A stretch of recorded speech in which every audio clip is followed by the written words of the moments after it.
What's going on, guys? Catalan Ben here, and today we're going to be talking about throw-ins and how to teach them to your players. So guys, first of all, every throw-in should start with some good technique. Make sure that your kids understand how to throw the ball and how to use their body properly to get the ball back in play. Train your kids to take the ball behind their head. Make sure both hands are in contact with the ball all the way through the throw, and make sure they are not overstretching or reaching when throwing the ball. Most foul throw-ins that kids do come from kids trying to throw the ball too far and then they lunge or jump forward and their feet leave the ground. So make sure that kids are training in your sessions to throw the ball to each other and train that correct technique. Now the next part is to get over some of the bad habits that kids and coaches have picked up from years of training where the ball is just thrown down the line as far as possible, like that's the most effective way to throw the ball back into play. Now, we won't completely disregard a forward throwing, but it's not always and very unlikely to be the most effective way to get the ball back on the pitch. Often when kids are throwing the ball down the line, they are throwing it into a crowd of defenders, a player who's facing away from goal, and a very difficult situation for the kids to actually deal with. So let's look at forward throw-ins first. The most effective forward throw-in is a throw that goes behind a defender that goes over the top. Have a look here how when the ball goes out of play, if we quickly get hold of the ball and take the throw in before the defenders have had time to drop off and get back behind the ball, then it can be very effective to keep an attack going forward or to counter-attack by throwing the ball quickly down the line. However, the one that you want to avoid is where the ball goes out and 15 seconds later, little Charlie picks the ball up ready to throw it back in, and there's 3 defenders in front of the goal to stop him throwing it forward. One of his attacking players is then shouting for the ball with his hand up in the air, with his back to goal, with those 3 defenders stood behind him. Now, this might seem like the least dangerous way to throw the ball back in, and is a much preferred scenario for coaches rather than throwing the ball backwards towards their goalkeeper or to a defender. But in reality, throwing the ball to a player that's got 3 men at his back and facing him away from goal, he's going to lose the ball anyway, so possession is already given up before you even let go of the ball. So one of the most effective ways to use the forward throw if you can't get the ball over a defender's head and running into space is with a bounce pass.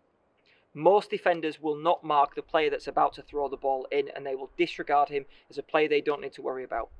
So you can bring them quickly into the game and get them in possession by using this bounce pass.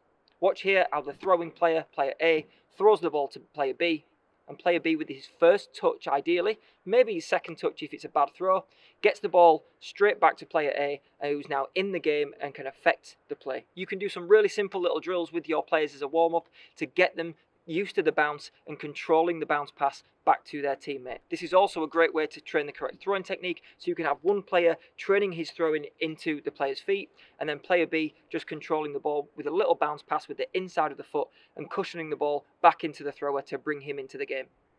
So there you go, a forward throw that doesn't give the ball away to the opponent directly and brings another player into the game that would have previously just been stood as a spectator once that ball gets thrown in. Use that bounce, get the throwing player back on the pitch, and when that ball comes into the striker, make sure that they know to bounce the ball back in as few touches as possible. Now the next way that we're going to look at throw-ins is a sideways throw-in. Now, throwing a ball horizontal and playing the ball sideways can sometimes be a little bit of a taboo in kids' football. What we don't want is to give the ball away cheaply here and just throw the ball straight to an opponent, especially when we've thrown it sideways and it allows them to move forward with the ball on a counter-attack. But one of the most effective ways to switch the ball and get the ball to the opposite side of the pitch where there is less players and more space and more time for your players is to get the ball thrown sideways to a player who supports from a horizontal position. Look here how player A waits for player B to come and arrive and support. Player B comes in nice and loud, lets them know that they want the ball, and as the ball is thrown into player B, they receive that ball by turning their body, open up on the half turn, and open out that pass to the opposite side of the pitch to player C. Now, there's a few things that can go wrong here, and if a defending player is too close or a defending player reads that sideways throw, then it might not be on. So a very clever way to disguise this is to look forward and look as if you're going to throw the ball forward. You can train your kids to always look down the line first, and then at the last second when they know that that supporting player is coming from the sideways position, it's a quick turn and a quick throw to get them on the ball, but not when they're under pressure and not when a defender has already seen what the plan is. I love using sideways throw-ins in my games because it allows my team to switch the play quickly, and that stretches the opponent. One of the most important things about throw-ins is to not get caught just always playing on the same side of the pitch as the ball is thrown.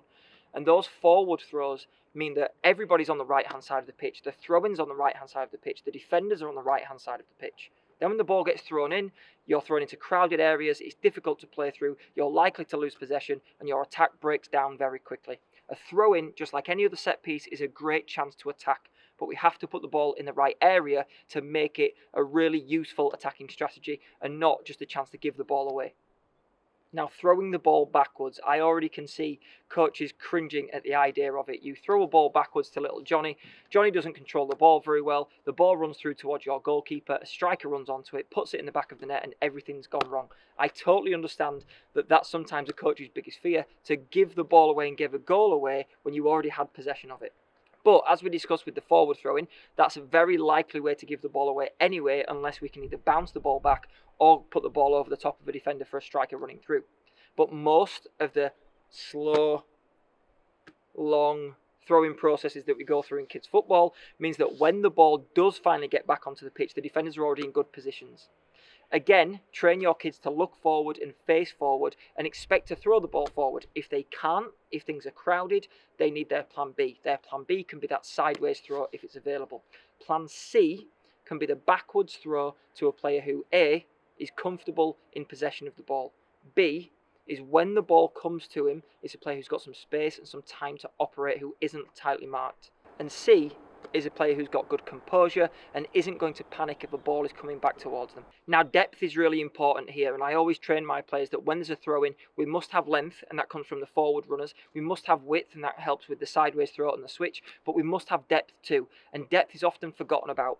Most of the time, the right-sided defender or the right-sided midfielder will be the one taking the throw-in on the right, and then all the players on their team are either level with the ball or in front of it, and then when something goes wrong, you're in serious trouble. So train your defenders, train your player on the right-hand side or your player on the left-hand side of defence to be back behind the ball. I would say, as a general rule of thumb, 7 to 10 yards behind the play. Then if something goes wrong with either your forward or your sideways throw, then that player is still in a good cover position. And if you do throw the ball back to them, this backwards throwing towards them, they've got time to react, to get their feet in the right position, to get the ball under control, and by the time the ball's reached them, it's started to slow down and it's an easy control. If they're right on top of the ball, if they're only a couple of yards away from the throw-in, then it's a quick reaction, the ball comes in too fast, and the control is much more difficult. So we've looked at forwards, sideways and backwards routines to try and help your players get the ball into the game better and a little bit more efficiently without giving possession away too easily.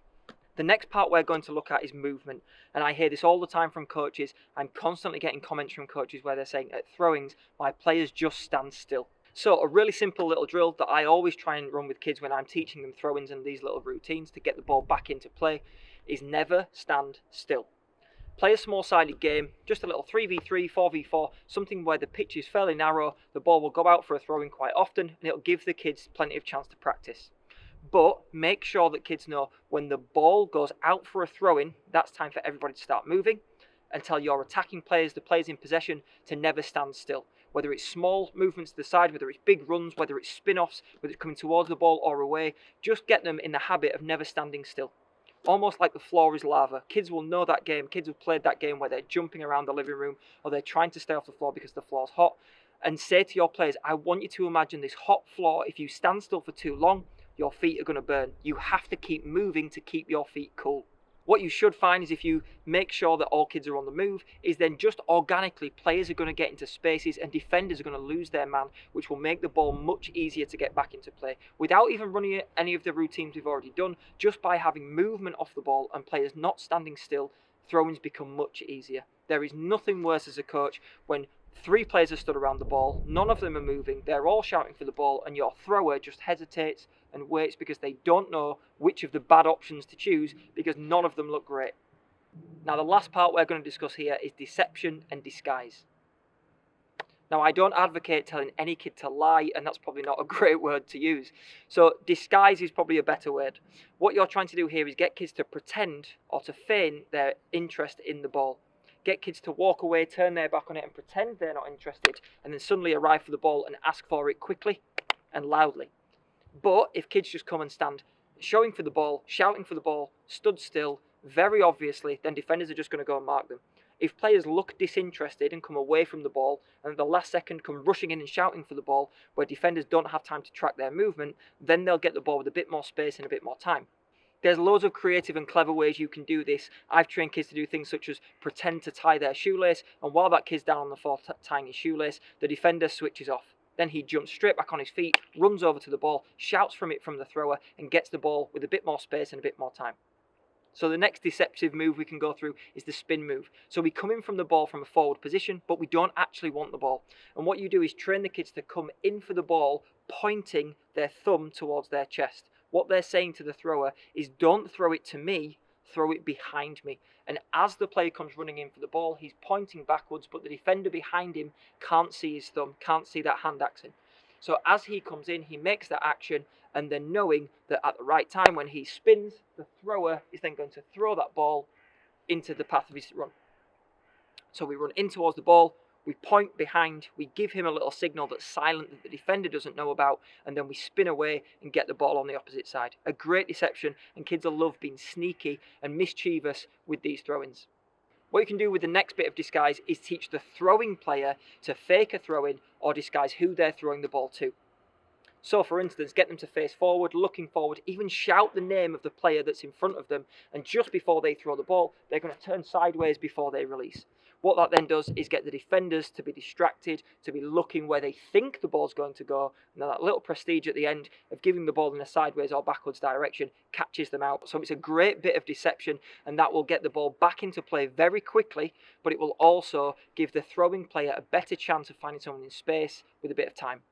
Now, the last disguise we're going to go through is the fake thrower. So what we do here is we get the player who's throwing the ball to stand with it in their hands, ready to throw, but looking a little bit lost for who to throw the ball to.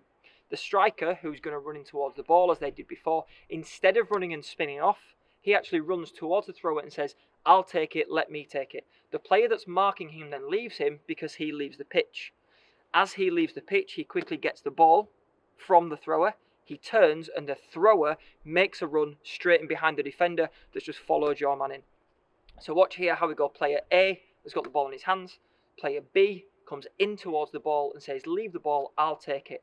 As player B takes the ball over and catches it, player A makes a run in exactly the opposite direction, and player B quickly turns and launches the ball over the top of the defender, dragging that defender in and then running in behind.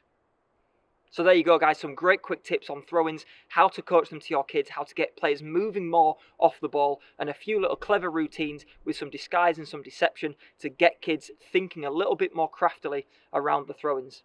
Hope those have come in useful for you guys. Drop me a mention in the comments if you've managed to either use some of these routines or got some routines of your own that you like to run with your players. Thanks again for watching, guys. Don't forget to subscribe to our channel for more great coaching content coming soon. And as always, I'll see you next time.